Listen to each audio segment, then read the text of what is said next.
경기도 수원의 오래된 교회 건물은 세월의 흔적을 고스란히 담고 있었습니다.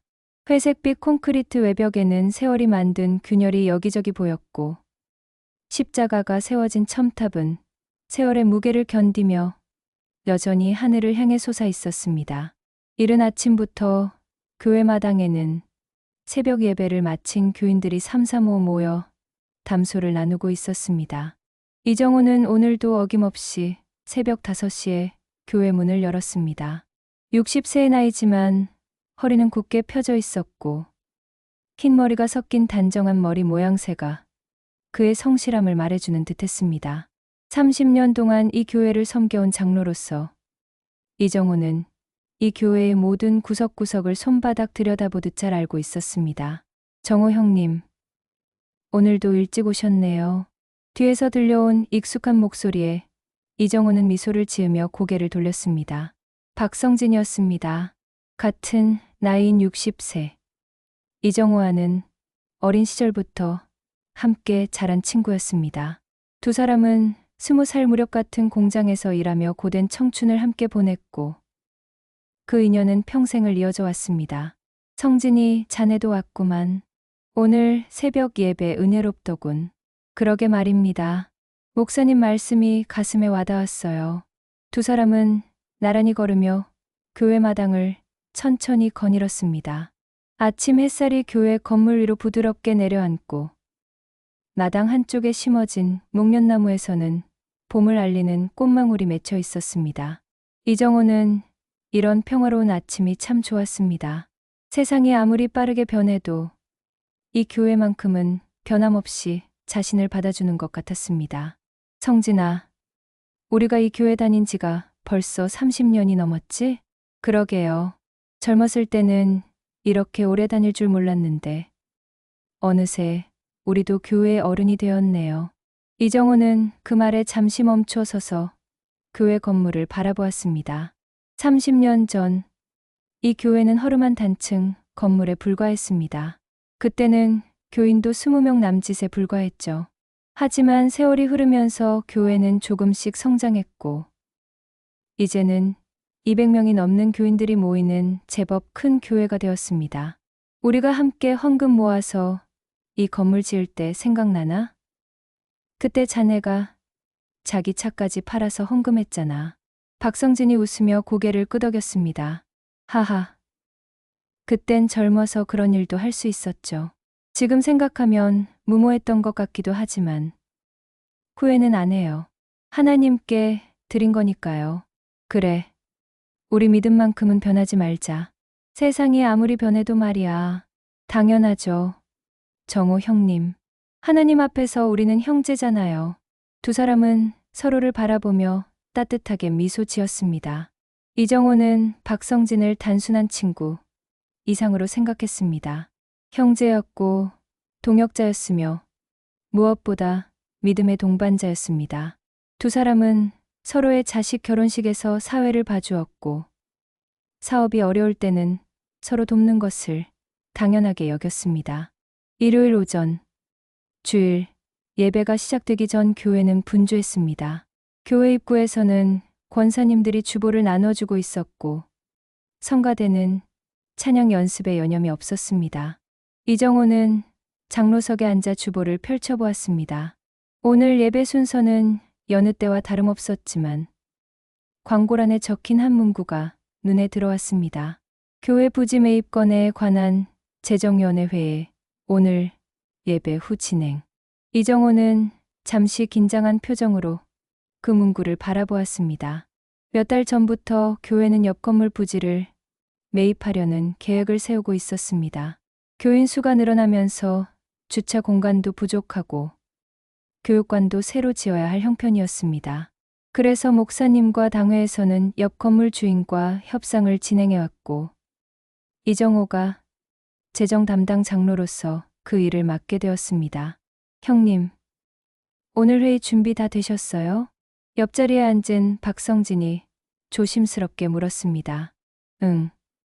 계약금 2천만 원은 이미 건물주한테 전달했고, 잔금 처리는 다음 달에 하기로 했어. 오늘 회의에서 최종 승인만 받으면 돼. 수고 많으셨습니다. 형님이 아니었으면 이 일 누가 했겠어요. 이정호는 겸손하게 손을 저었습니다. 하지만 마음 한구석에는 작은 불안감이 자리 잡고 있었습니다. 계약금 2천만 원을 임시로 자신의 통장으로 받아서 건물주에게 전달한 것이 마음에 걸렸습니다.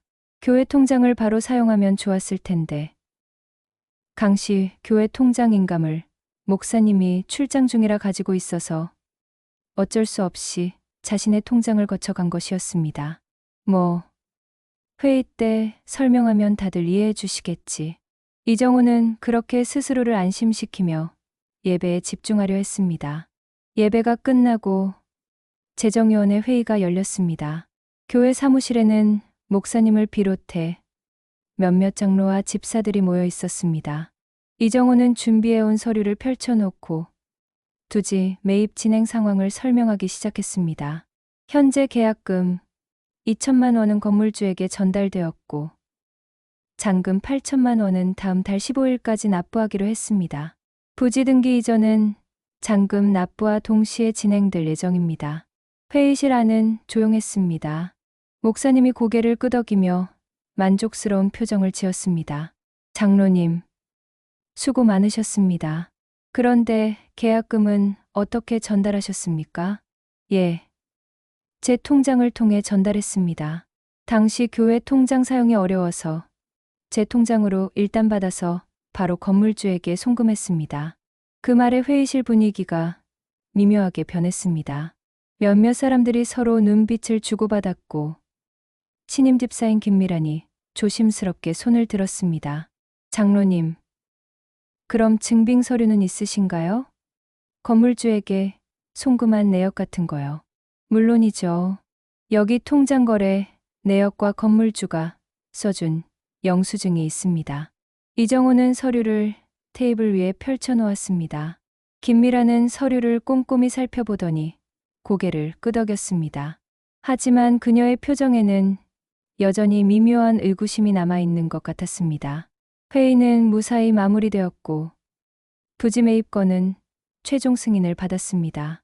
이정호는 안도의 한숨을 쉬며 사무실을 나섰습니다. 박성진이 따라 나와 그의 어깨를 두드렸습니다. 형님, 수고하셨어요. 이제 교회가 더 넓어지겠네요. 그러게, 우리 세대가 이 교회를 위해 할 수 있는 마지막 큰 일인 것 같아. 두 사람은 교회 마당을 걸으며 앞으로의 계획에 대해 이야기를 나누었습니다. 새 부지에 교육관을 지으면 아이들 신앙교육도 더 잘할 수 있을 것이고 주차장이 넓어지면 교인들도 편하게 교회에 올 수 있을 것이라는 기대에 두 사람 모두 들떠 있었습니다. 하지만 이정우는 알지 못했습니다. 회의실에서 자신이 나간 뒤 김미란이 다른 집사들에게 뭔가 속삭이고 있었다는 것을, 그리고 그 속삭임이 작은 의심의 씨앗이 되어 교회 안에 퍼지기 시작했다는 것을 말입니다. 며칠이 지났습니다. 이정호는 여느 때처럼 교회에서 봉사를 하며 평화로운 일상을 보내고 있었습니다. 수요 예배를 마치고 집으로 돌아가는 길, 그는 교회 앞 작은 슈퍼마켓에 들렀습니다. 우유와 빵을 사려던 참이었는데 슈퍼 주인 아주머니가 묘한 표정으로 그를 바라보았습니다. 장로님, 요즘 교회에 무슨 일 있으세요? 무슨 일이요? 별일 없는데요. 아니, 그게 교회 사람들이 요즘 장로님 이야기를 좀 하더라고요. 이정호는 가슴이 철렁 내려앉는 느낌이 들었습니다. 하지만 침착하게 물었습니다. 무슨 이야기를 하던가요? 저도 자세히는 모르겠는데 교회 돈 이야기더라고요. 그냥 소문이겠죠 뭐. 이정호는 억지로 웃으며 물건값을 계산하고 슈퍼를 나섰습니다. 집으로 가는 길, 그의 발걸음은 무거웠습니다. 교회 돈 이야기라니, 설마 부지 매입건 때문인가? 하지만 그건 이미 회의에서 다 해명했는데. 집에 도착한 이정호는 아내에게도 그 이야기를 꺼내지 못했습니다. 괜한 걱정을 끼치고 싶지 않았습니다. 그날 밤, 이정호는 침대에 누워서도 잠을 이루지 못했습니다. 천장을 바라보며 생각에 잠겼습니다. 소문이라는 게 무섭긴 하지. 하지만 진실은 언젠가 밝혀지는 법이야. 그렇게 스스로를 다독이며 눈을 감았지만 마음 한구석의 불안은 쉽게 가시지 않았습니다. 30년 동안 쌓아온 믿음과 신뢰, 그것이 작은 오해 하나로 흔들릴 수 있다는 것을 이정호는 아직 깨닫지 못하고 있었습니다. 다음 날 새벽, 이정호는 평소보다 더 일찍 교회로 향했습니다. 마음이 불안할 때일수록 기도가 필요하다고 생각했습니다. 교회 예배당에 홀로 앉아 눈을 감고 기도했습니다. 하나님, 제게 지혜를 주소서. 제가 옳은 일을 했다면 그것이 밝혀지게 해주시고, 혹시 제가 잘못한 것이 있다면 깨닫게 해주소서. 고요한 새벽, 예배당 안은 적막했습니다. 십자가에서 내려오는 희미한 빛만이 그를 비추고 있었습니다. 이정호는 그 빛을 바라보며 마음의 평안을 찾으려 애썼습니다. 하지만 그가 알지 못하는 사이, 교회 밖에서는 작은 소문이 점점 커지고 있었습니다. 그리고 그 소문의 중심에는 그가 가장 믿었던 사람이 있었습니다. 일요일 오후, 예배를 마친 교인들이 교회 마당에 모여 있었습니다. 평소와 다름없는 풍경이었지만 이정호의 눈에는 사람들의 시선이 유난히 신경 쓰였습니다. 몇몇 교인들이 자신을 힐끔힐끗 쳐다보는 것 같았고, 그가 다가가면 대화를 멈추는 듯한 느낌이 들었습니다. 장로님, 잠시 말씀 좀 나눌 수 있을까요? 뒤에서 들려온 목소리에 이정호가 돌아보니 김미란 집사가 서 있었습니다. 40대 중반으로 보이는 그녀는 몇 달 전 남편과 함께 이 교회에 등록한 신임 집사였습니다. 남편이 작은 건설회사를 운영하고 있었고 교회 일에도 적극적으로 참여하는 편이었습니다. 그러시죠. 무슨 일이신가요? 저기, 조용한 데서 이야기할까요? 김미란의 표정이 심각해 보였습니다. 이정호는 그녀를 따라 교회 뒤편 작은 정원으로 걸어갔습니다. 봄바람이 살랑살랑 불어오고 정원에 핀 개나리가 노랗게 물들어 있었습니다. 하지만 이정호는 그런 봄의 정취를 느낄 여유가 없었습니다. 장로님, 제가 이런 말씀 드리기가 참 조심스러운데요. 김미라는 말끝을 흐렸습니다. 손에 든 핸드백 끈을 만지작거리며 시선을 아래로 떨구었습니다. 편하게 말씀하세요. 무슨 일인지. 요즘 교회에서 장로님에 대한 이야기가 좀 돌고 있어요. 교회 헌금과 관련된 이야기인데. 이정호의 가슴이 쿵하고 내려앉았습니다. 역시 슈퍼 주인 아주머니가 한 말이 사실이었던 것입니다. 어떤 이야기인가요? 장로님 통장으로 교회 돈이 들어갔다 나갔다 했다는 이야기요. 사람들이 좀 의아해하더라고요. 이정호는 깊은 한숨을 내쉬었습니다. 그는 천천히 차근차근 설명하기 시작했습니다. 아, 그건 부지 매입 계약금 때문이에요. 제가 지난 회의 때도 설명드렸지만 교회 통장을 바로 쓸 수 없는 상황이어서 제 통장을 임시로 거쳐간 겁니다. 건물주에게 바로 송금했고요. 그렇군요. 그런데 장로님, 김미란이 다시 말을 이었습니다. 그 금액이 2천만 원이라면서요? 그 큰 돈을 개인 통장으로 받으신 건 좀 문제가 있지 않을까요? 문제라니요? 저는 교회를 위해 일한 것뿐입니다. 증빙 서류도 다 있고요. 이정호의 목소리에는 억울함이 배어 있었습니다. 김미라는 잠시 머뭇거리다가 조심스럽게 말을 이었습니다. 장로님, 오해 마세요. 저는 장로님을 의심하는 게 아니에요. 다만 다른 분들이 궁금해 하시니까 여쭤보는 거예요. 다른 분들이라니 누가 그런 말을 하던가요? 이정호가 다그쳐 물었습니다. 김미라는 당황한 듯 시선을 피했습니다. 그게 여러 분들이요. 제가 누구라고 콕 집어 말씀드리긴 어렵네요. 대화는 그렇게 어색하게 마무리되었습니다. 김미라는 다시 한번 오해 마세요라는 말을 남기고 서둘러 자리를 떠났습니다. 이정호는 정원 벤치에 주저앉아 하늘을 올려다보았습니다. 파란 하늘에 흰 구름이 느릿느릿 흘러가고 있었습니다. 왜 이런 일이 생기는 걸까? 나는 잘못한 게 없는데. 이정호는 마음속으로 되뇌었습니다. 하지만 불안감은 점점 커져만 갔습니다. 며칠 후, 이정호는 박성진을 만나기로 했습니다. 오랜 친구이자 믿음의 동반자인 그에게 이 답답한 마음을 털어놓고 싶었습니다. 두 사람은 교회 근처 작은 찻집에서 만났습니다. 창밖으로는 오후의 햇살이 따스하게 쏟아지고 있었습니다. 성진아, 요즘 교회 분위기가 좀 이상하지 않나? 이정호가 먼저 입을 열었습니다. 박성진은 커피를 한 모금 마시고는 고개를 끄덕였습니다. 나도 느꼈어. 뭔가 술렁거리는 것 같더라고. 사실 며칠 전에 김미란 집사가 나한테 교회 헌금 이야기를 물어봤어. 부지 매입건 때문에 내 통장으로 돈이 오간 게 문제가 된 것 같아. 박성진의 표정이 미묘하게 변했습니다. 그는 잠시 침묵하다가 천천히 입을 열었습니다. 형님, 솔직히 나도 그 이야기 들었어. 너도? 누구한테 들었는데? 교회 몇몇 분들한테요. 사람들이 좀 궁금해하더라고. 왜 교회 돈을 장로님 개인 통장으로 받았냐고. 이정호는 답답한 마음에 손으로 머리를 쓸어 올렸습니다. 그건 내가 회의 때 다 설명했잖아. 교회 통장을 쓸 수 없는 상황이었다고. 그래도 형님, 솔직히 좀 조심하셨어야죠. 아무리 급한 상황이었어도 개인 통장을 쓰는 건. 박성진의 말에 이정호는 가슴이 답답해졌습니다. 평생을 함께한 친구조차 자신을 완전히 믿어주지 않는 것 같았습니다. 성진아, 너까지 나를 의심하는 거야? 의심하는 게 아니에요, 형님. 그냥 사람들 입장에서는 그럴 수도 있다는 거죠. 사람들 입장? 나는 30년 동안 이 교회를 위해 헌신해왔어. 그런데 사람들이 날 믿지 못한다는 거야? 이정호의 목소리가 높아졌습니다. 찻집 안에 다른 손님들이 힐끗힐끗 그들을 쳐다보았습니다. 박성진은 손짓으로 그를 진정시키려 했습니다. 형님, 진정하세요. 제 말은 그냥 알았어. 더 이상 이야기하지 말자. 이정호는 자리에서 일어났습니다. 커피값을 테이블에 놓고 찻집을 나섰습니다.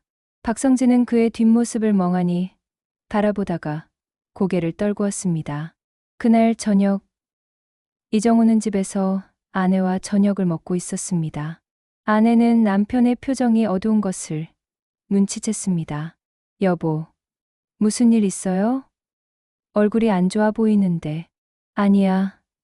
별일 아니야. 교회 일로 스트레스 받는 거 아니에요? 이정호는 대답 대신 밥을 한 숟가락 떠서 입에 넣었습니다. 아내는 더 이상 묻지 않았지만 걱정스러운 눈빛으로 남편을 바라보았습니다.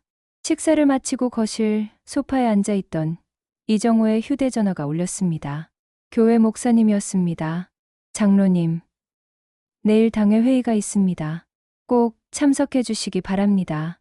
무슨 회의인데요, 목사님? 그건 내일 말씀드리겠습니다. 중요한 안건이 있어서요. 전화를 끄는 이정호는 불길한 예감이 들었습니다.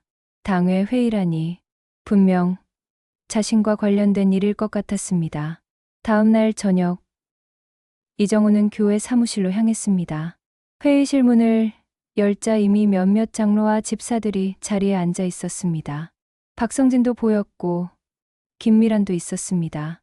목사님이 회의를 시작했습니다. 오늘 회의를 소집한 이유는 다름이 아니라 최근 교회 재정과 관련해서 몇 가지 확인할 사항이 있어서입니다. 목사님의 말에 이정호는 긴장했습니다. 이정호 장로님께서 담당하신 부지 매입건에 대해 재정위원회에서 재검토가 필요하다는 의견이 있었습니다. 재검토요? 저는 이미 모든 서류를 제출했는데요. 이정호가 항변했습니다. 그때 김미란이 손을 들고 발언했습니다. 장로님, 서류는 맞는데요. 문제는 절차입니다. 교회 재정을 개인 통장으로 관리하신 것은 규정에 어긋나지 않습니까? 그건 불가피한 상황이었다고 말씀드렸지 않습니까? 불가피하다고 해도 2천만 원이라는 큰돈을 개인 통장으로 관리하는 것은 문제가 될 수 있습니다. 김미란의 말에 회의실 안의 분위기가 무거워졌습니다. 이정호는 박성진을 바라보았습니다. 친구가 자신을 도와줄 거라 기대했습니다. 하지만 박성진은 고개를 숙인 채 아무 말도 하지 않았습니다. 박성진 집사님, 의견 없으십니까? 목사님이 물었습니다. 박성진은 천천히 고개를 들었습니다. 그리고 조심스럽게 입을 열었습니다. 저도 이번 일은 좀 신중하게 처리해야 한다고 생각합니다. 이정호는 귀를 의심했습니다. 자신의 친구가, 형제 같은 사람이 지금 자신에게 등을 돌리고 있었습니다. 성진아, 너마저. 형님, 오해 마세요. 저는 교회를 위해서 말씀드리는 겁니다. 박성진의 목소리는 차가웠습니다. 이정호는 그 순간 무언가 잘못되었다는 것을 깨달았습니다. 이것은 단순한 오해가 아니었습니다. 누군가 의도적으로 자신을 몰아가고 있었습니다. 그럼 어쩌자는 겁니까? 저를 조사하겠다는 겁니까? 이정호의 목소리가 떨렸습니다. 목사님이 안타까운 표정으로 말했습니다. 장로님, 조사라는 표현은 좀 그렇고요. 다만 교회의 재정의 투명성을 위해 감사를 진행하려고 합니다. 장로님께서도 이해해 주시길 바랍니다. 감사요. 이정호는 힘없이 의자에 주저앉았습니다. 30년 동안 쌓아온 믿음이 한순간에 무너지는 것 같았습니다. 회의는 그렇게 끝났고 교회는 재정 감사를 진행하기로 결정했습니다. 회의실을 나서는 이정호의 뒷모습은 쓸쓸했습니다. 박성진은 그 모습을 지켜보다가 고개를 돌렸습니다. 그의 눈빛에는 복잡한 감정이 섞여 있었습니다. 이정호는 교회 마당에 서서 하늘을 올려다보았습니다. 어둠이 내려앉은 하늘에는 별 하나 보이지 않았습니다. 그는 중얼거렸습니다. 하나님, 정말 저를 시험하시는 겁니까? 대답은 없었습니다.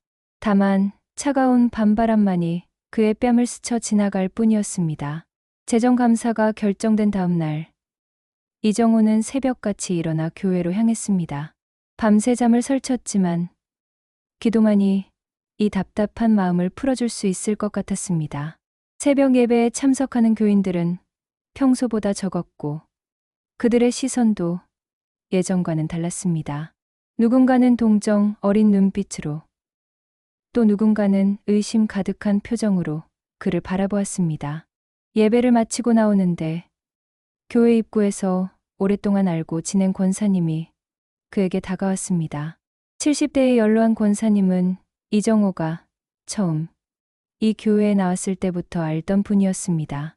장로님, 제가 이런 말씀 드려도 될지 모르겠지만 권사님의 목소리는 떨리고 있었습니다.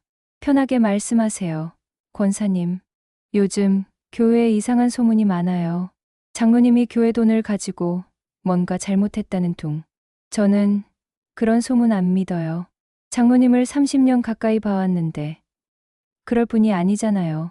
권사님의 말에 이정호는 가슴이 뭉클했습니다. 이렇게 자신을 믿어주는 사람이 있다는 것만으로도 위안이 되었습니다. 고맙습니다, 권사님. 하지만 걱정 마세요. 저는 떳떳합니다. 그래도 조심하세요.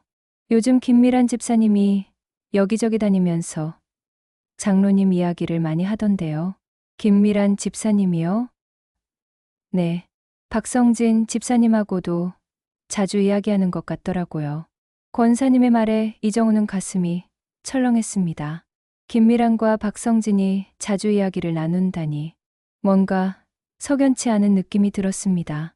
알겠습니다, 권사님. 말씀 고맙습니다. 교회를 나선 이정호는 곧장 박성진에게 전화를 걸었습니다. 몇 번의 신호음 끝에 박성진이 전화를 받았습니다. 여보세요, 형님. 성진아, 지금 시간 좀 있나? 만나서 이야기 좀 하자. 지금요? 저 좀 바쁜데. 중요한 이야기야. 1시간만 시간 내줄 수 있겠나? 박성진은 잠시 망설이다가 대답했습니다. 알겠습니다. 어디서 볼까요? 교회 앞 공원으로 나와. 30분 후. 두 사람은 교회 인근 작은 공원에서 만났습니다. 공원에는 아침 운동을 나온 노인들과 산책하는 사람들이 드문드문 보였습니다. 벤치에 앉은 두 사람 사이로 어색한 침묵이 흘렀습니다. 성진아, 솔직하게 물어볼게. 너 요즘 김미란 집사하고 무슨 이야기를 그렇게 많이 나누나? 이정호가 먼저 입을 열었습니다.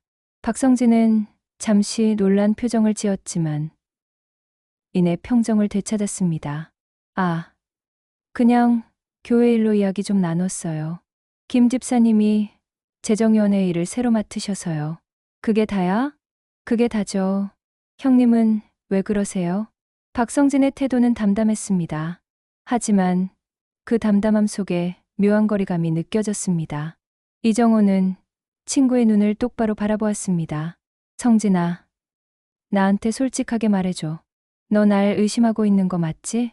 형님, 그게 무슨... 어제 회의 때 내 태도 봤어. 넌 한마디로 날 외면했잖아. 우리가 얼마나 오래 알고 지낸 사이인데. 넌 왜 날 믿어주지 않는 거야? 이정호의 목소리에는 억울함과 분노가 섞여 있었습니다. 박성진은 한숨을 쉬며 시선을 돌렸습니다.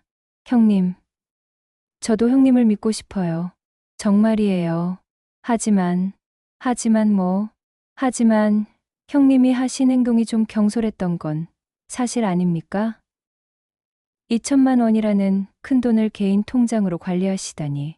아무리 급한 상황이었다고 해도 다른 방법이 있었을 거 아니에요. 다른 방법이라니? 그때는 그게 최선이었어. 목사님도 출장 중이셨고 건물주는 계약금을 빨리 받아야 한다고 했고. 그래도 형님, 세상 사람들이 다 형님처럼 생각하는 건 아니에요. 사람들은 의심할 수 있어요. 특히 교회 돈 같은 건 더 조심해야죠. 박성진의 말투는 점점 날카로워졌습니다. 이정호는 친구의 말 속에서 자신에 대한 믿음이 아니라 타인의 시선을 더 의식하는 태도를 느꼈습니다. 성진아, 너 혹시... 이정호가 말을 잇지 못하고 있을 때 박성진이 손목시계를 보며 자리에서 일어났습니다. 형님, 죄송한데 저 가봐야 해요. 약속이 있어서요. 기다려. 우리 이야기 아직 끝나지 않았어. 다음에 다시 이야기해요. 형님도 너무 예민하게 받아들이지 마세요. 재정 감사 받으시면 다 밝혀질 거 아니에요. 떳떳하시다면 걱정하실 것 없잖아요.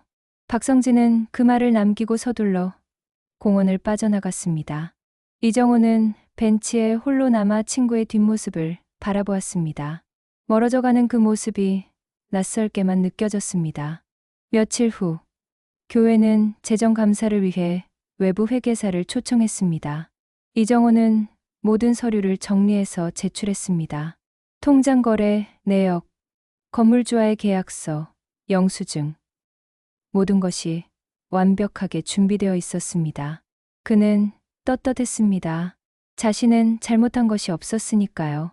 하지만 교회 내부의 분위기는 점점 더 나빠지고 있었습니다. 김미라는 재정위원회 회의마다 새로운 의문점들을 제기했습니다. 계약금을 왜 하필 그 시기에 보냈는지, 왜 교회 통장을 못 쓰는 상황을 미리 예상하지 못했는지, 건물주와의 계약 과정에서 다른 사람은 왜 배제되었는지.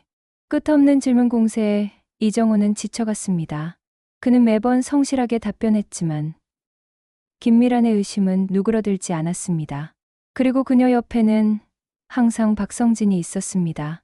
어느 날 저녁, 이정호는 교회 재정위원회 회의에 참석했습니다. 회계사가 중간 감사 결과를 발표하는 자리였습니다. 이정호 장로님의 거래 내역을 확인한 결과 금전적인 문제는 발견되지 않았습니다.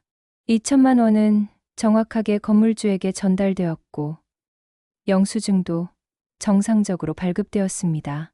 회계사의 말에 이정호는 안도의 한숨을 쉬었습니다. 드디어 자신의 결백이 증명되는 순간이었습니다. 하지만 김미란이 손을 들었습니다. 회계사님, 금전적인 문제는 없다고 하셨는데 절차상의 문제는 어떻습니까? 절차상의 문제요? 네. 교회 재정을 개인 통장으로 관리한 것 자체가 우리 교회 재정 규정에 위배되지 않습니까? 회계사는 잠시 서류를 들여다보더니 대답했습니다. 절차상으로는 권장되는 방법은 아닙니다. 하지만 긴급한 상황에서는 불가피한 선택이었다고 판단됩니다. 그렇다면 이런 긴급 상황에 대한 사전 보고나 승인 절차는 있었습니까? 김미란의 질문은 계속 이어졌습니다. 이정호는 그녀의 끈질긴 추궁에 화가 치밀어 올랐습니다. 김 집사님, 대체 무엇을 확인하고 싶으신 겁니까? 회계사님께서 금전적인 문제가 없다고 하셨잖아요. 장로님, 저는 교회의 투명성을 위해 묻는 겁니다. 절차를 지키지 않으면 나중에 더 큰 문제가 생길 수 있어요. 그때 박성진이 끼어들었습니다. 저도 김 집사님 말씀에 동의합니다. 금전적인 문제가 없다고 해서 절차상의 문제까지 없는 건 아니니까요. 이정호는 믿을 수 없다는 표정으로 박성진을 바라보았습니다. 성진아, 너 지금 진심으로 하는 말이야? 형님, 이건 개인적인 감정의 문제가 아니에요. 교회 전체를 위한 일입니다. 박성진의 목소리는 냉정했습니다. 이정호는 그 순간 깨달았습니다. 이것은 단순한 재정 감사가 아니었습니다. 누군가 자신을 교회에서 몰아내려는 계획된 움직임이었습니다. 회의가 끝난 후 이정호는 교회 마당에 홀로 서 있었습니다. 석양이 지고 있었고 교회 건물에는 길게 그림자가 드리워졌습니다. 그는 주먹을 불끈 쥐었습니다. 도대체 왜 이러는 거야? 내가 뭘 잘못했다고. 그의 목소리는 공허하게 울려 퍼졌습니다. 저 멀리서 박성진이 김미란과 함께 주차장으로 걸어가는 모습이 보였습니다. 두 사람은 무언가 진지하게 대화를 나누고 있었고 박성진의 얼굴에는 묘한 미소가 걸려 있었습니다. 이정호는 그 모습을 지켜보며 온몸에 소름이 돋는 것을 느꼈습니다. 평생을 함께한 친구가, 믿음의 형제가 자신을 배신하고 있었습니다. 그리고 그 배신의 이유를 아직 알 수 없었습니다. 교회 종소리가 저녁 예배 시간을 알렸습니다. 하지만 이정호는 예배당으로 들어갈 수 없었습니다. 그는 천천히 교회 정문을 나섰습니다. 뒤돌아보니 십자가가 석양 빛에 붉게 물들어 있었습니다. 그 십자가는 이제 그에게 위로가 아니라 고통의 상징처럼 느껴졌습니다. 집으로 가는 길, 이정호의 발걸음은 무거웠습니다. 마음속에는 배신감과 분노, 그리고 깊은 슬픔이 뒤섞여 있었습니다. 집에 도착한 이정호는 현관문을 열자마자 거실 소파에 주저앉았습니다. 온몸에 힘이 빠져나가는 것 같았습니다. 아내가 부엌에서 나와 남편의 모습을 보고는 깜짝 놀랐습니다. 여보, 무슨 일 있어요? 얼굴이 왜 그래요? 아내는 급히 남편 곁으로 다가와 그의 손을 잡았습니다. 이정호는 한참을 말없이 있다가 천천히 입을 열었습니다. 여보, 나 이제 교회 못 나갈 것 같아. 무슨 소리예요? 갑자기 왜 그래요? 이정호는 그동안 있었던 일들을 아내에게 차근차근 이야기했습니다. 부지 매입 건으로 시작된 오해, 교회 내부에 퍼진 소문들, 재정 감사, 그리고 박성진의 배신까지.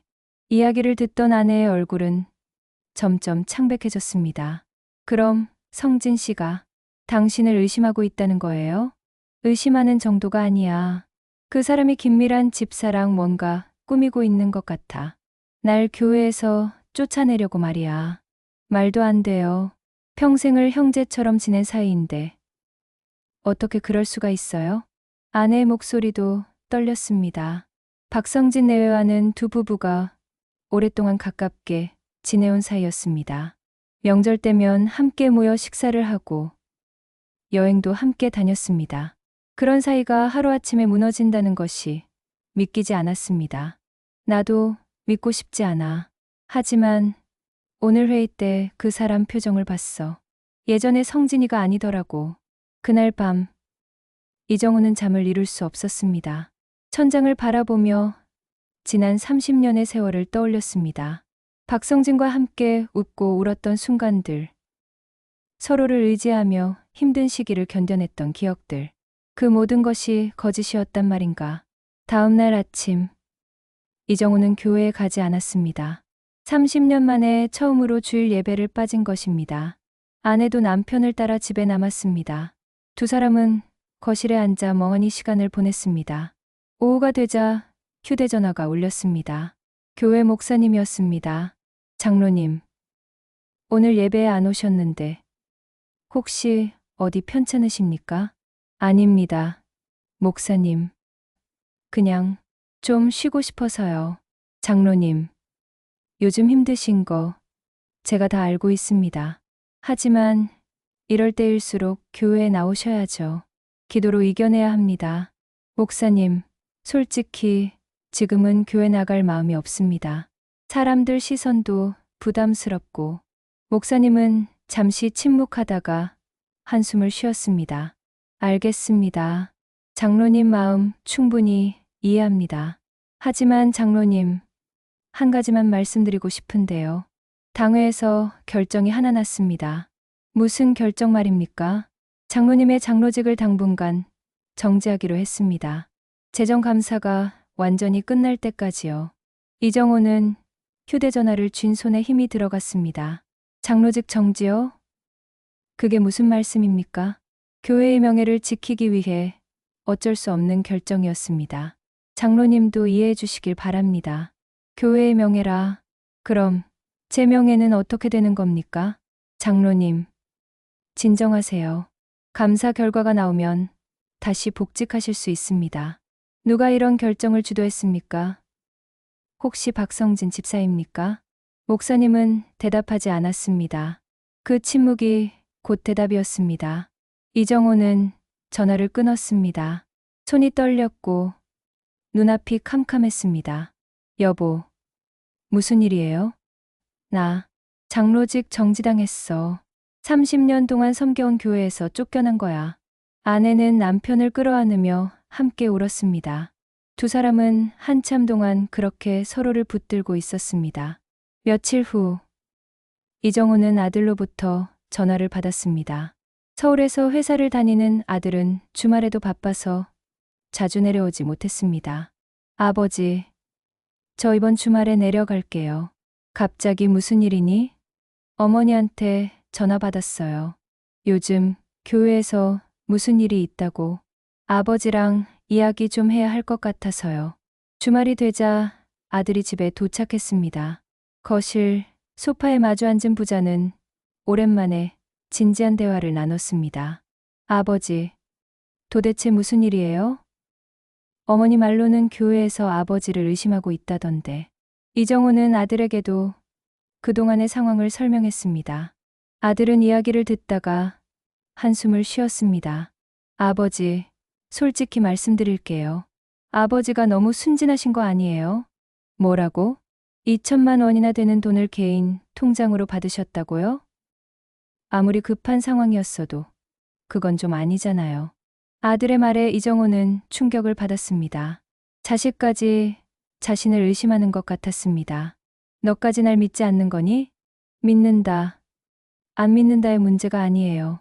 요즘 세상이 어떤 세상인데 아버지는 너무 옛날 방식으로만 사시는 거예요. 옛날 방식이라니? 사람을 무조건 믿으면 안 돼요. 특히 돈 문제는 더 조심해야 하고요. 아버지는 박성진 아저씨를 너무 믿으셨던 거예요. 아들의 말은 현실적이었지만 이정호에게는 날카로운 비수처럼 가슴에 꽂혔습니다.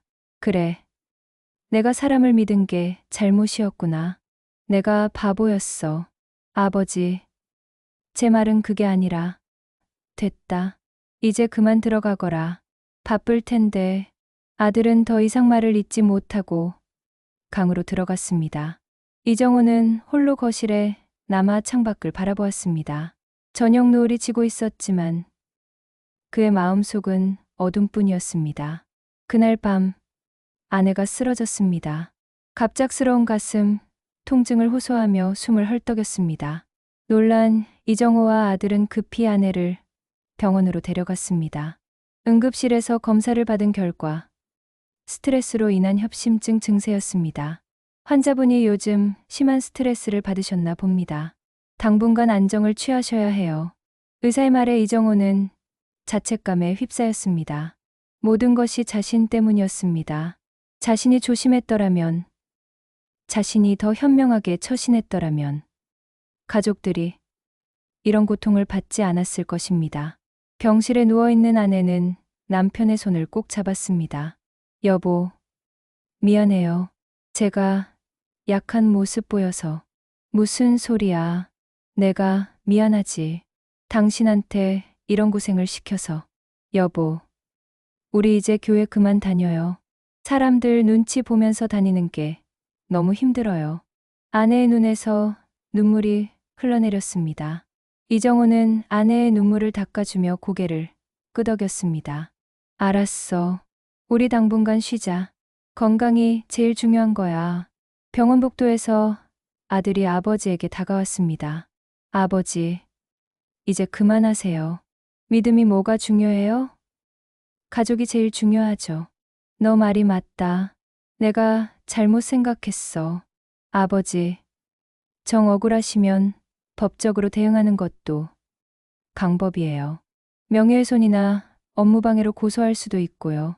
법적 대응이라. 이정호는 생각에 잠겼습니다. 하지만 곧 고개를 저었습니다. 아니다. 같은 교회 사람들을 법정에 세울 수는 없어. 그건 내 양심이 허락하지 않아. 그럼 그냥 당하고만 계실 거예요? 당하는 게 아니야. 난 진실을 알고 있어. 그걸로 충분해. 아들은 답답한 표정을 지었지만 더 이상 말하지 않았습니다. 며칠 후 아내가 퇴원했습니다. 집으로 돌아온 아내는 많이 지쳐 보였습니다. 이정호는 아내를 위해 식사를 준비하고 약을 챙겨주며 간호했습니다. 그러던 어느 날 저녁, 현관 초인종이 울렸습니다. 문을 열자 교회 권사님 몇 분이 서 있었습니다. 그분들은 과일 바구니와 보약을 들고 와서 아내의 건강을 걱정해 주었습니다. 사모님, 많이 편찮으셨다면서요? 괜찮으세요? 네. 많이 나아졌어요. 이렇게 찾아와 주셔서 감사합니다. 권사님들은 거실에 앉아 조심스럽게 교회 이야기를 꺼냈습니다. 장로님, 요즘 교회 분위기가 정말 이상해요. 박성진 집사님이 재정위원장이 되셨는데 뭔가 좀 무슨 일이 있습니까? 김미란 집사님하고 둘이서 교회 재정을 완전히 장악하셨어요. 그리고 새로운 부지 매입건도 다시 추진하신다던데. 이번엔 다른 곳으로요. 이정호는 가슴이 철렁했습니다. 다른 곳이라니요? 네. 원래 장로님이 계약하셨던 곳 말고 다른 부지래요. 그쪽이 더 좋다면서요. 그 순간 이정호는 모든 퍼즐이 맞춰지는 것을 느꼈습니다. 박성진이 원했던 것은 바로 재정위원장 자리였습니다. 그리고 자신이 추진하던 부지 매입건을 무산시키고 자신이 원하는 곳으로 바꾸려는 계획이었습니다. 이제야 알겠군요. 그 사람이 원했던 게 뭔지. 이정호는 쓴웃음을 지었습니다. 30년 믿음의 동반자라고 생각했던 친구가 결국은 권력과 욕심 때문에 자신을 배신한 것입니다. 권사님들이 돌아간 후 이정호는 서재에 홀로 앉아 깊은 생각에 잠겼습니다. 책장 한쪽에는 박성진과 함께 찍은 사진들이 액자에 담겨 있었습니다. 젊은 시절 공장에서 함께 일하던 모습, 교회 건축 헌금을 전달하던 날, 서로의 자식 결혼식에서 웃고 있는 모습들, 그 모든 순간이 진심이었다고 믿었는데 이제는 그 기억들조차 의심스러웠습니다. 여보, 아직도 안 주무세요? 아내가 서재 문을 열고 들어왔습니다. 이정호는 사진을 내려놓으며 고개를 끄덕였습니다. 잠이 안 와서. 당신은 좀 어때? 저도 잠이 안 오네요. 자꾸 생각이 나서요. 성진 씨가 왜 그러는지. 우리한테 무슨 원한이라도 있는 걸까요? 원한이라기보다는 욕심인 것 같아. 재정위원장 자리를 원했던 거지. 이정호는 한숨을 쉬며 창밖을 바라보았습니다. 밤하늘에는 별 하나 보이지 않았고 먹구름만이 가득했습니다. 다음 날 아침, 이정호는 오랜만에 교회 근처를 산책했습니다. 교회에 들어가지는 않았지만 멀리서나마 건물을 바라보고 싶었습니다. 교회 앞 벤치에 앉아 있는데 누군가 옆에 다가와 앉았습니다. 고개를 돌려보니 박성진이었습니다. 형님, 여기 계셨네요. 박성진의 목소리는 평온했습니다. 마치 아무 일도 없었던 것처럼 말입니다. 이정호는 그를 쳐다보지도 않고 말했습니다. 왜 왔나? 형님, 얼굴 보고 싶어서 왔죠. 요즘 교회에도 안 나오시고 연락도 안 되시고 보고 싶었으면 진작 찾아왔어야지. 이제 와서 무슨 할 말이 있나? 이정호의 목소리는 차가웠습니다. 박성진은 잠시 침묵하다가 천천히 입을 열었습니다. 형님, 저도 어쩔 수 없었어요. 교회를 위해서, 교회를 위해서. 이정호가 비웃듯 말했습니다. 교회를 위해서가 아니라 내 자신을 위해서였겠지. 재정위원장 자리 탐났지? 그래서 날 밀어낸 거잖아. 박성진의 얼굴이 굳어졌습니다. 형님, 그게 무슨 말씀이세요? 저는 그런 적 없어요. 없어? 그럼 김미란 집사랑 무슨 이야기를 그렇게 자주 나눴는데? 날 조사하라고 부추긴 사람이 바로 너잖아. 형님이 먼저 실수하셨잖아요. 교회 돈을 개인 통장으로 받으시고. 그래, 내가 실수했어. 하지만 그건 악의가 없었어. 너도 알잖아. 우리가 얼마나 오래 함께 했는데. 넌 날 믿어줬어야지. 박성진은 고개를 숙였습니다. 한참 동안 침묵이 흘렀습니다. 바람이 불어와 낙엽을 날렸고 두 사람 사이의 거리는 점점 더 멀어지는 것 같았습니다. 형님, 저도 미안해요. 박성진이 조용히 말했습니다. 뭐가 미안한데? 내 목적을 이룬 거잖아. 이제 넌 재정위원장이고 내가 원하는 대로 교회를 움직일 수 있잖아.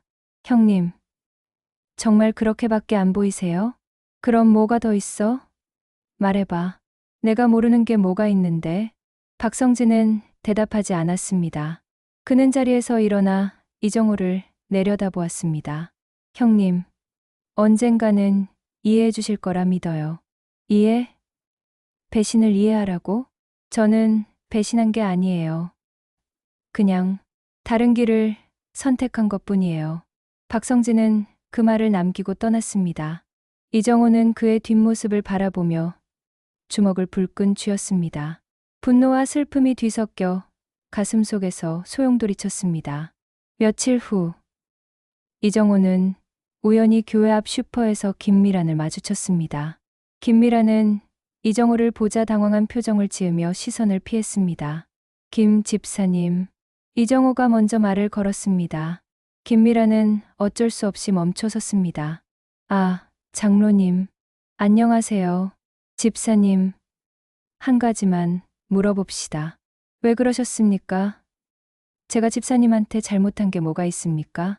김미란은 난처한 표정으로 손에 든 장바구니를 움켜쥐었습니다. 장로님. 저는 그냥 교회를 위해서 한 일이에요. 교회를 위해서요? 거짓말로 사람을 몰아세우는 게 교회를 위하는 겁니까? 거짓말이라니요. 저는 사실대로 말한 것뿐이에요. 사실이라고요? 그럼 박성진 집사가 집사님한테 뭐라고 했습니까? 분명히 뭔가 시킨 게 있을 텐데. 김미란의 얼굴이 하얗게 질렸습니다. 그녀는 입술을 깨물며 고개를 돌렸습니다. 장로님, 저 가봐야 해요. 죄송합니다. 김미란은 서둘러 그 자리를 떠났습니다. 이정호는 그녀의 반응에서 확신을 얻었습니다. 분명히 박성진이 뒤에서 모든 것을 조종하고 있었습니다. 그날 밤, 이정호는 잠을 이루지 못하고 뒤척였습니다. 아내도 남편의 뒤척임을 느끼고 눈을 떴습니다. 여보, 또 잠 못 주무세요? 미안해. 당신 깨웠구나. 괜찮아요. 저도 잠이 안 와서요. 여보, 우리 이사 갈까요? 이사? 네. 여기 있으면 자꾸 교회 생각나고 사람들 눈치 보이고 차라리 다른 동네로 가서 새로 시작하는 게 나을 것 같아요. 이정호는 아내의 제안에 깊이 생각했습니다. 새로운 곳에서 새로운 삶을 시작하는 것.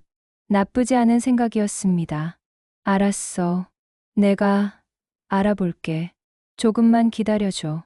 다음 날, 이정호는 부동산을 알아보기 시작했습니다. 수원에서 조금 떨어진 화성 지역의 작은 마을을 둘러보았습니다. 조용한 전원 마을이었고, 작은 교회도 하나 있었습니다. 여기 괜찮은 것 같은데. 아내와 함께 마을을 둘러보며 이정호는 처음으로 마음의 평안을 느꼈습니다. 이곳에서라면 새로운 시작을 할 수 있을 것 같았습니다. 하지만 그날 저녁 예상치 못한 전화 한 통이 걸려왔습니다. 김미란이었습니다. 장로님, 저 김미란이에요. 목소리가 떨리고 있었습니다. 이정호는 긴장하며 전화를 받았습니다. 무슨 일입니까? 장로님, 제가 말씀드릴 게 있어요. 직접 만나서 이야기할 수 있을까요? 지금요? 네. 지금이 아니면 용기가 없을 것 같아요. 제발 만나주세요. 김미란의 절박한 목소리에 이정우는 고개를 끄덕였습니다. 알겠습니다. 어디서 볼까요? 교회 근처 공원으로 나와주세요. 30분 후에요. 전화를 끊고 이정우는 아내에게 상황을 설명했습니다. 여보, 조심하세요. 혹시 모르니까. 괜찮아. 금방 다녀올게. 이정우는 외투를 걸치고 집을 나섰습니다. 밤 공기는 차가웠고 가로등 불빛이 길을 비추고 있었습니다. 공원에 도착하니 김미란이 벤치에 앉아 있었습니다. 그녀의 얼굴은 창백했고 눈가는 붉게 부어 있었습니다. 장로님, 김미란은 이정호를 보자 눈물을 터뜨렸습니다. 집사님, 무슨 일입니까? 진정하시고 말씀하세요. 장로님, 저 더 이상 못 참겠어요. 제가 고백할게요. 사실은 김미란의 입에서 충격적인 이야기가 흘러나오기 시작했습니다. 박성진이 몇 달 전부터 그녀를 찾아와 이정호에 대한 의심을 심어주었다는 것. 만약 협조하지 않으면 남편의 건설 회사와 교회의 계약을 끊어버리겠다고 협박했다는 것. 재정위원회 회의에서 이정호를 몰아붙이라고 시켰다는 것. 장로님, 저 정말 죄송해요. 제가 너무 겁이 나서. 남편 회사가 어려운 상황이었거든요. 교회 일 몇 건만 더 하면 살아날 수 있을 것 같았어요. 김미라는 울면서 고백을 이어갔습니다. 이정호는 그녀의 이야기를 들으며 온몸에 소름이 돋는 것을 느꼈습니다. 박성진의 계획은 생각보다 치밀했고 악의적이었습니다. 박성진 집사가 정말 그런 말을 했습니까? 네. 처음엔 저도 믿을 수 없었어요. 하지만 그 사람은 진심이었어요. 장로님을 교회에서 몰아내고 자기가 재정을 장악하려는 계획이 다 있었어요. 이정호는 벤치에 주저앉았습니다. 평생을 믿었던 친구가 이토록 무서운 사람이었다니. 그는 손으로 얼굴을 가렸습니다. 장로님, 정말 죄송해요. 제가 용서받을 수 없는 짓을 한 거 알아요. 하지만 더 이상 거짓말하며 살 수가 없었어요. 김미란의 울음소리가 밤 공원에 울려 퍼졌습니다. 이정호는 한참을 그렇게 앉아 있었습니다. 분노보다는 깊은 슬픔이 밀려왔습니다. 집사님, 이 이야기를 목사님께 하셨습니까? 아니요. 장로님께 먼저 말씀드려야 할 것 같아서. 알겠습니다. 내일 함께 목사님을 찾아뵙시다. 그리고 모든 것을 바로잡읍시다. 김미라는 고개를 끄덕이며 대속 눈물을 흘렸습니다. 이정호는 천천히 자리에서 일어났습니다. 하늘을 올려다보니 구름 사이로 달빛이 비쳐나오고 있었습니다. 어둠 속에서도 빛은 존재한다는 것을 그는 그 순간 깨달았습니다. 다음 날 아침, 이정호는 김미란과 함께 목사님을 찾아뵀습니다. 목사님은 두 사람의 방문에 놀란 표정을 지었습니다. 특히 눈물 자국이 역력한 김미란의 모습에 걱정이 가득한 얼굴이었습니다. 무슨 일이십니까? 두 분이 함께 오시다니. 목사님, 제가 고백할 것이 있습니다. 김미란이 떨리는 목소리로 말문을 열었습니다. 그녀는 어젯밤 이정호에게 했던 이야기를 목사님께도 똑같이 털어놓았습니다.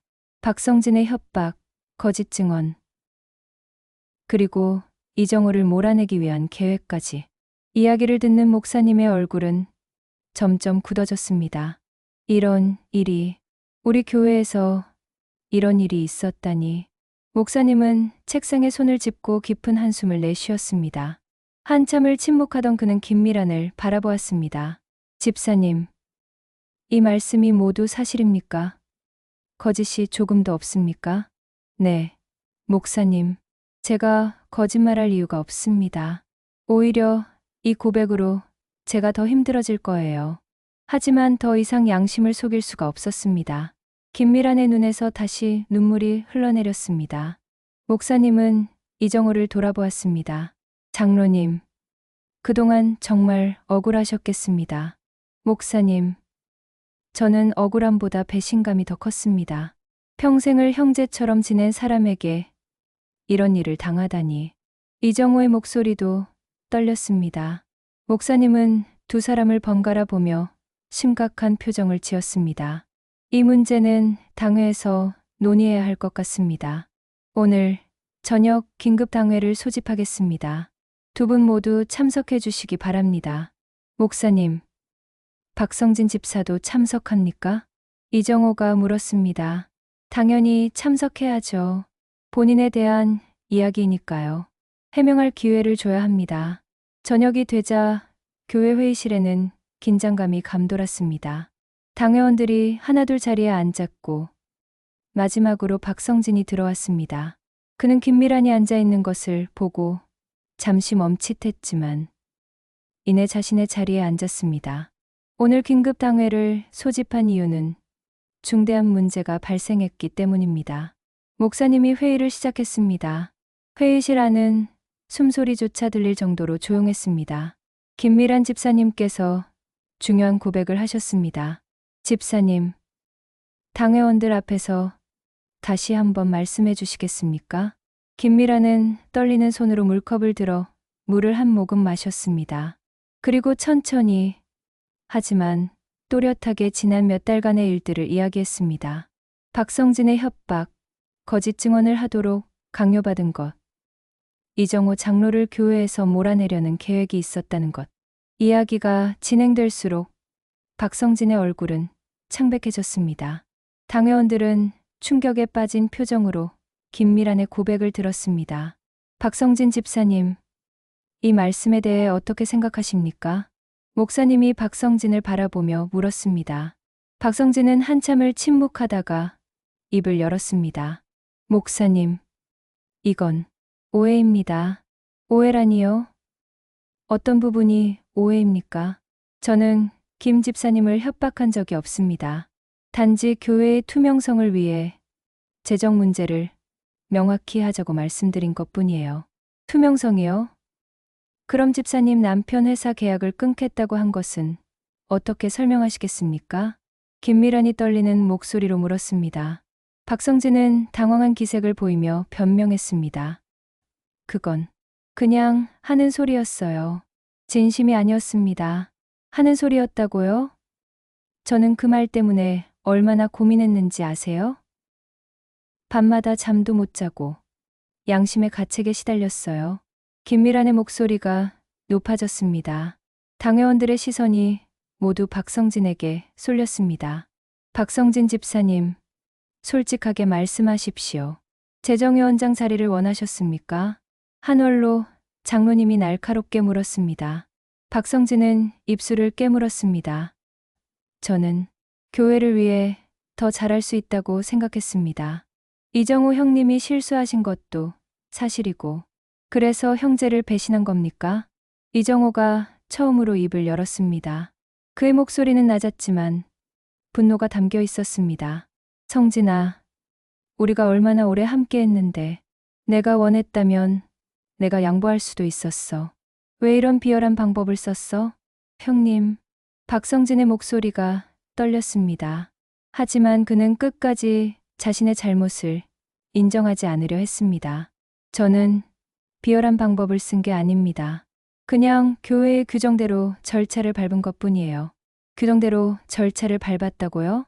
목사님의 목소리에도 분노가 묻어났습니다. 집사님, 거짓 증언을 강요하고 협박을 한 것이 규정대로 절차를 밟은 겁니까? 이것은 명백한 죄입니다.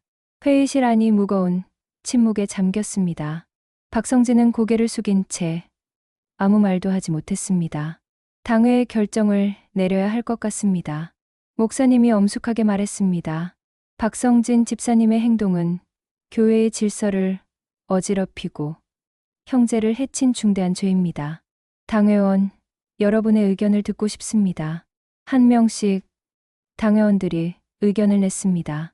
모두가 박성진의 행동을 비난했고 엄중한 징계가 필요하다고 입을 모았습니다. 박성진은 점점 더 작아지는 것 같았습니다. 그렇다면 박성진 집사님의 직분을 정지하고 공개적인 회개를 요구하는 것으로 결정하겠습니다.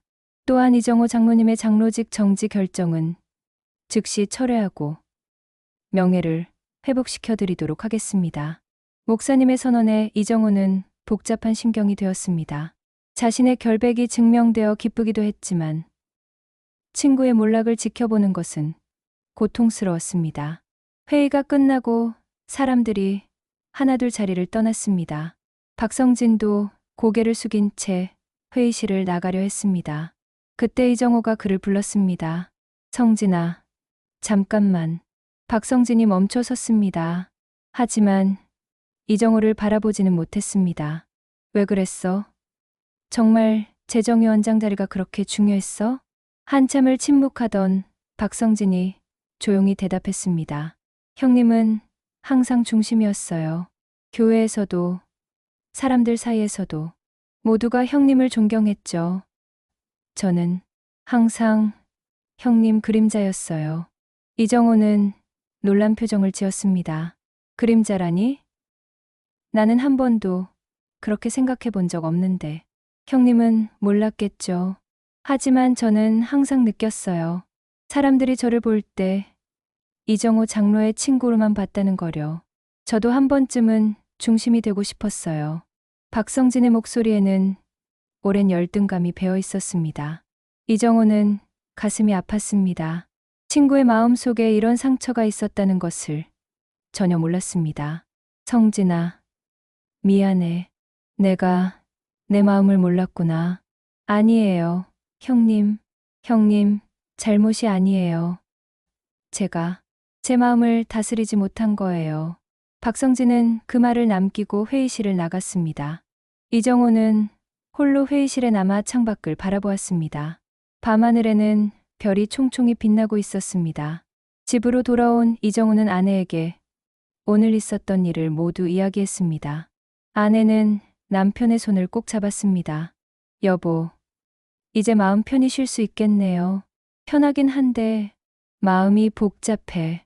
성진이가 그런 마음을 품고 있었다는 게 믿기지 않아. 사람 마음이란 게 그런 거예요.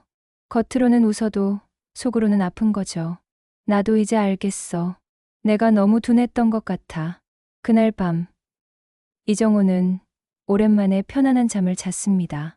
비록 친구를 잃었지만 진실이 밝혀졌다는 것만으로도 미안이 되었습니다. 하지만 그의 마음 한구석에는 여전히 박성진에 대한 연민이 남아 있었습니다.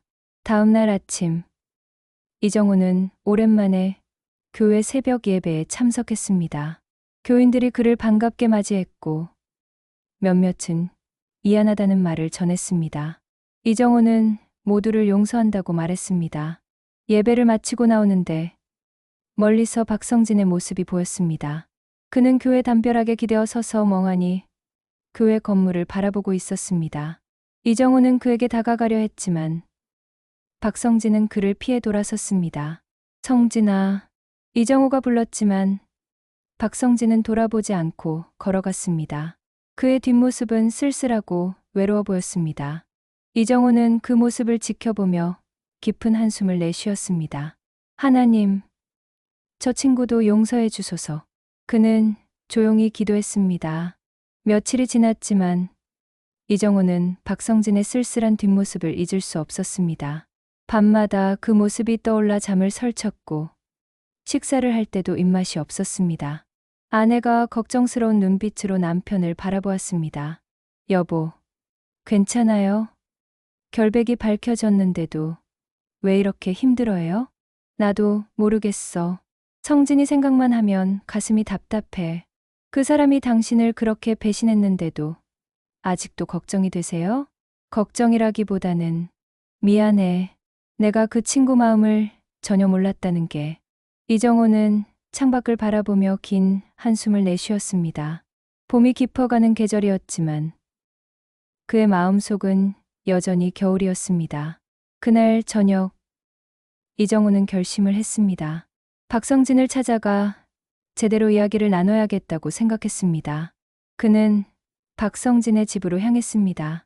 익숙한 골목길, 익숙한 대문, 수없이 드나들었던 곳이었지만 오늘은 발걸음이 무거웠습니다. 초인종을 눌렀지만 아무 대답이 없었습니다. 한참을 기다린 후 다시 초인종을 눌렀습니다. 그제야 안에서 인기척이 들렸습니다. 누구세요? 박성진의 목소리였습니다. 평소와 달리 기운이 없어 보였습니다. 나야. 정호야. 잠깐 이야기 좀 하자. 한참의 침묵이 흘렀습니다. 이정호는 박성진이 문을 열어주지 않을까봐 걱정했습니다. 하지만 곧 문이 열렸습니다. 박성진은 초췌한 모습이었습니다. 머리는 산발이었고 며칠 동안 면도를 하지 않은 듯 수염이 덥수룩했습니다. 눈가에는 다크서클이 깊게 패여 있었습니다. 형님, 왜 오셨어요? 들어가도 되겠나? 박성진은 망설이다가 문을 열어주었습니다. 거실은 어질러져 있었고 술병 몇 개가 테이블 위에 놓여 있었습니다. 이정호는 가슴이 아팠습니다. 성진아, 이게 무슨 꼴이야? 제 꼴이 우습죠? 모든 걸 잃었는 거려. 교회도, 명예도, 형님도. 박성진의 목소리는 자조적이었습니다. 이정호는 소파에 앉으며 박성진을 옆에 앉게 했습니다. 성진아, 나한테 솔직하게 말해줘. 언제부터 그런 마음을 먹었어? 박성진은 한참을 침묵하다가 천천히 입을 열었습니다. 정확히 언제부터였는지는 모르겠어요. 하지만 작년 추수감사절 때였던 것 같아요. 형님이 교회 공로상을 받으시던 날. 추수감사절? 네. 그날 목사님께서 형님을 축복하시면서 교회의 기둥이라고 하셨잖아요. 사람들이 모두 형님께 박수를 보냈죠. 박성진의 목소리가 떨렸습니다. 그날 저는 뒤에 서서 박수를 치면서 생각했어요. 나도 저렇게 인정받고 싶다고. 평생 형님 그림자로 살 순 없다고. 이정호는 말없이 박성진의 이야기를 들었습니다. 그 후로 자꾸만 형님이 부러웠어요. 형님의 위치가, 형님이 받는 존경이. 그러다가 부지 매입건이 생겼고 형님이 실수하셨다는 걸 알았죠. 그게 기회라고 생각했어요.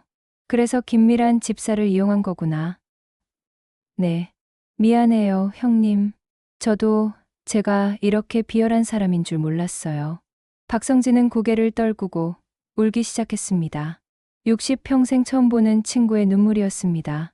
이정호는 그의 어깨를 감싸 안았습니다. 성진아, 나도 미안해. 내 마음을 몰랐어. 내가 너무 둔감했어.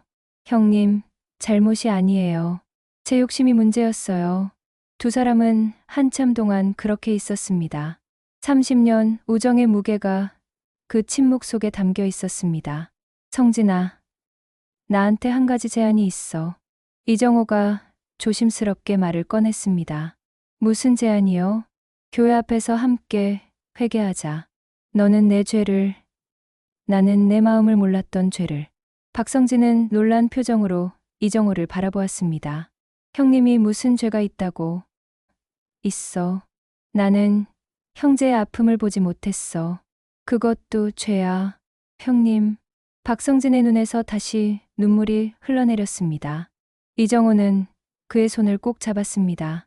성진아, 우리 다시 시작하자. 이번엔 진짜 형제로. 며칠 후 부활절 주일이 다가왔습니다. 교회는 부활절을 맞이하여 특별 예배를 준비했습니다. 예배당은 백합꽃으로 장식되었고 십자가에는 흰 천이 둘러져 있었습니다. 예배가 시작되기 전 이정호와 박성진은 목사님을 찾아뵙고 자신들의 뜻을 전했습니다. 목사님은 두 사람의 손을 잡으며 눈물을 글썽였습니다. 장로님, 집사님, 진정한 용서와 회개가 무엇인지 보여주시는군요. 목사님, 오늘 예배 끝나고 저희에게 기회를 주십시오. 그러시죠. 교우들에게도 큰 은혜가 될 것입니다. 예배가 시작되었습니다. 성가대의 찬양이 울려 퍼지고 목사님의 설교가 이어졌습니다. 부활의 의미, 용서의 은혜, 화해의 아름다움에 대한 말씀이었습니다. 설교가 끝나고 목사님이 광고를 했습니다. 오늘 두 분이 교우 여러분 앞에서 특별한 고백을 하시겠다고 합니다. 이정호 장로님과 박성진 집사님, 앞으로 나와 주시겠습니까? 교인들 사이로 웅성거림이 일었습니다. 두 사람은 천천히 강단으로 걸어 나갔습니다. 이정호의 손이 떨렸고 박성진의 얼굴은 창백했습니다. 십자가 앞에 선 두 사람은 교인들을 바라보았습니다. 수백 개의 시선이 그들에게 쏠려 있었습니다. 박성진이 먼저 입을 열었습니다. 교우 여러분, 저는 큰 죄를 지었습니다. 그의 목소리는 떨렸지만 또렷했습니다. 제 욕심 때문에 평생의 형제를 배신했습니다. 거짓말로 그분을 해치려 했고 교회를 어지럽혔습니다. 용서받을 자격이 없지만 하나님 앞에서 그리고 여러분 앞에서 회개합니다. 박성진은 무릎을 꿇었습니다. 교회 안이 숙연해졌습니다. 이정호도 무릎을 꿇었습니다. 저도 고백합니다. 저는 형제의 아픔을 보지 못했습니다. 제 옆에서 고통받는 친구를 외면했습니다. 저 또한 용서를 구합니다. 두 사람은 서로를 바라보았습니다. 그리고 서로를 끌어안았습니다. 교회 한 곳곳에서 흐느끼는 소리가 들렸습니다. 김미란도 울고 있었고 권사님들도 눈물을 닦고 있었습니다. 성진아, 용서해줘. 내가 내 마음을 몰랐어. 형님, 저야말로 용서해 주세요. 제가 너무 나쁜 짓을 했어요. 우리 다시는 이러지 말자. 하나님 앞에서 우리 진짜 형제로 살자. 네, 형님. 두 사람의 모습을 지켜보던 목사님이 강단으로 올라왔습니다. 교우 여러분, 이것이 진정한 부활입니다. 죽었던 관계가 살아나고 깨어진 관계가 회복되는 것. 이것이 바로 예수님께서 보여주신 부활의 능력입니다. 목사님은 두 사람의 어깨에 손을 얹으며 기도했습니다. 하나님, 이 두 형제를 축복해 주소서. 다시 한 마음이 되게 하시고 서로 사랑하며 살아갈 수 있게 해 주소서. 예배가 끝나고 많은 교인들이 두 사람에게 다가와 위로와 격려를 건넸습니다. 어떤 이들은 함께 울었고 어떤 이들은 손을 잡아주었습니다. 교회 마당에서 이정호와 박성진은 나란히 서서 하늘을 올려다보았습니다. 봄하늘은 맑고 푸르렀고 구름 한 점 없이 청명했습니다. 형님, 저 하늘 좀 보세요. 참 맑죠? 그러게, 우리 마음도 이제 저렇게 맑아진 것 같아. 두 사람은 웃었습니다. 오랜만에 진심으로 웃는 얼굴이었습니다. 형님, 제가 형님한테 진 빚이 너무 많아요. 평생 갚아야 할 것 같아요. 무슨 빚이야. 우리 형제인데. 그래도요. 형님의 용서가 얼마나 큰 선물인지 모르겠어요. 성진아, 용서는 주는 사람보다 받는 사람이 더 자유로워지는 거래. 나도 너를 용서하면서 마음이 편해졌어. 박성진은 고개를 끄덕이며 눈물을 닦았습니다. 이정호는 친구의 어깨를 두드렸습니다. 자, 이제 집에 가자. 우리 와이프들이 기다리고 있을 거야. 네, 형님. 같이 가요. 두 사람은 나란히 교회를 나섰습니다. 석양이 지고 있었고 그들의 그림자가 길게 늘어져 있었습니다. 하지만 이제 그 그림자는 서로를 가리는 것이 아니라 함께 걷고 있음을 보여주는 증거였습니다. 부활절 예배 이후 이정호와 박성진의 화해 소식은 교회뿐만 아니라 지역 사회에도 큰 감동을 주었습니다. 사람들은 진정한 용서가 무엇인지, 화해가 얼마나 아름다운 것인지를 두 사람을 통해 배웠습니다. 하지만 이정호는 여전히 마음 한구석이 편치 않았습니다. 무언가 마무리되지 않은 느낌이었습니다. 며칠 후 이정호는 박성진에게 전화를 걸었습니다. 성진아, 오늘 저녁에 시간 있나? 네, 형님. 무슨 일이세요? 우리 둘이서 조용히 밥 한번 먹자. 할 이야기가 있어. 저녁이 되자 두 사람은 오래전 자주 가던 작은 식당에서 만났습니다. 30년 전 공장에서 일할 때 퇴근 후 자주 들르던 곳이었습니다. 식당 주인 할머니는 두 사람을 알아보시고 반갑게 맞아주셨습니다. 어머, 이게 누구야? 정호 씨, 성진 씨 아니가? 얼마만이요? 할머니, 오래간만입니다. 건강하셨어요? 그럼 이 할매가 건강해야지. 자, 앉아봐라. 뭐 먹을 거요? 두 사람은 예전에 즐겨 먹던 된장찌개와 고등어구이를 주문했습니다. 음식을 기다리는 동안 이정호가 먼저 입을 열었습니다. 성진아, 내가 생각을 많이 해봤어. 우리가 왜 이런 일을 겪었는지. 저도 매일 생각했어요, 형님. 나는 말이야, 이 모든 게 하나님의 뜻이었던 것 같아. 우리가 진짜 형제가 되기 위해서 겪어야 할 과정이었던 거지. 박성진은 고개를 끄덕였습니다. 맞아요. 사실 전 형님을 평생 존경했지만 속으로는 질투도 했어요. 하지만 이번 일을 겪으면서 깨달았어요. 형님이 받는 존경은 그냥 주어진 게 아니라는 거려. 무슨 뜻이야? 형님은 항상 묵묵히 섬기셨잖아요. 눈에 띄지 않는 곳에서도 아무도 알아주지 않아도 성실하게 교회를 섬기셨어요. 그게 진짜 믿음이더라고요. 이정호는 쑥스러운 듯 웃었습니다. 나도 부족한 사람이야. 너도 알잖아. 부족해도 괜찮아요. 중요한 건 진심이니까요. 음식이 나왔고 두 사람은 오랜만에 편안하게 식사를 했습니다. 된장찌개의 구수한 냄새, 고등어구이의 고소한 맛, 모든 것이 30년 전 그대로였습니다. 할머니, 맛이 그대로예요. 그럼 이 할매가 맛을 바꾸겠나? 너구들도 그대로더라. 여전히 형제처럼 다정해 보이네. 할머니의 말에 두 사람은 서로를 바라보며 웃었습니다. 식사를 마치고 나오는 길, 박성진이 조심스럽게 물었습니다. 형님, 앞으로 어떻게 하실 거예요? 교회에서 장로직은 회복되셨지만 나는 말이야, 한 걸음 뒤로 물러서려고 해. 이제 젊은 세대에게 기회를 주는 게 맞는 것 같아.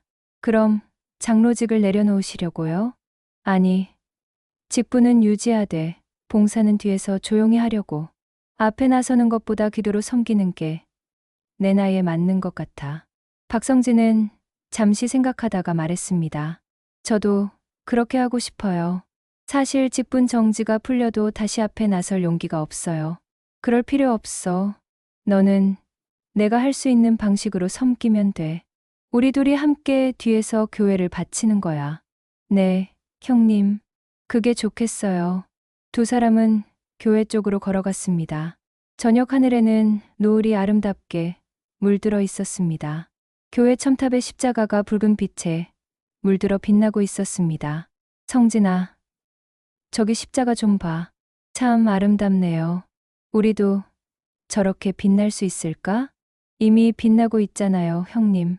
우리의 화해가 많은 사람들에게 빛이 되었어요. 이정호는 고개를 끄덕이며 미소 지었습니다. 며칠 후, 이정호는 목사님을 찾아뵀습니다. 목사님 사무실에는 따뜻한 차 향기가 가득했습니다. 장로님, 무슨 일로 오셨습니까? 목사님, 제가 결정한 게 있어서요. 이정호는 자신의 계획을 말씀드렸습니다. 시골 작은 교회에서 봉사하고 싶다는 것. 조용히 하나님을 섬기고 싶다는 것.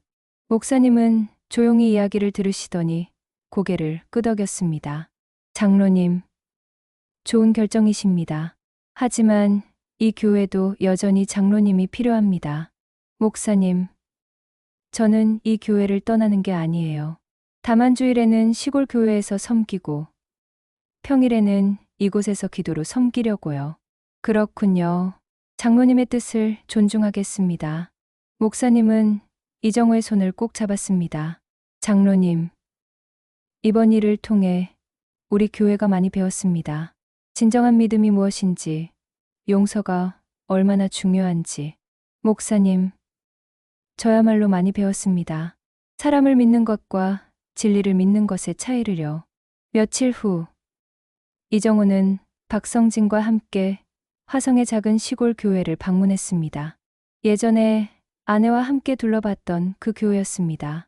교회는 작았지만 정갈했고 10여 명의 교인들이 따뜻하게 맞아주었습니다.